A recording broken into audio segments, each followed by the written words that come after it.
Now that we have our enemy exploding properly, let's go ahead and set up the player explosion. So it's very similar to what we just did before. Let's open up the explosion folder.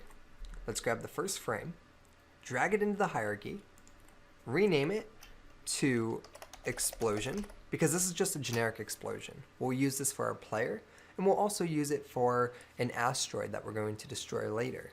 So we're going to rename it to explosion, set the sorting layer to foreground. Let's go ahead and select it, open up the animation view, hit create, and we're going to go ahead and create a new animation. We're going to call this explosion, and let's go ahead and put it inside our animations folder.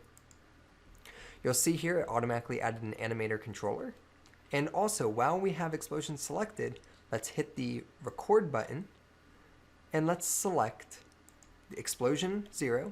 And actually, I don't believe you have to hit the record button. I believe you can actually automatically just drag these in without recording. Recording allows you to do things like, for instance, I can record the explosion movements. You'll see here, as I moved it, it created a keyframe. So that's really what that's for. We're not interested in doing any of that. I just want to drag in all 0 through 157 frames. So just drag it in here and make sure it is selected.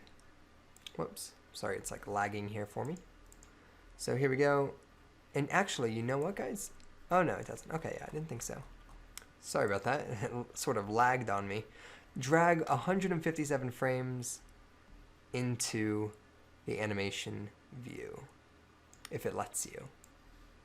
Here we go. Okay, so once you do that, you'll get this again, and you'll go ahead and you'll sample it, and you'll see here that we have a beautiful effect just for our player. And what I want you guys to do is go ahead and stop playing, save your scene. You can hop back over to the game view. Let's turn this explosion into a prefab, just like this. He is good to go. If we check out his controller, you'll see that he does have an explosion that he's going to play as soon as he starts. Delete the explosion from your hierarchy. Make sure you apply the prefab. And now let's go ahead and set up the player. Similar to what you did with the enemy, I want you to go ahead and make it so that when the player dies, then you instantiate the explosion at the player's position. All right, I'll see you in the challenge review.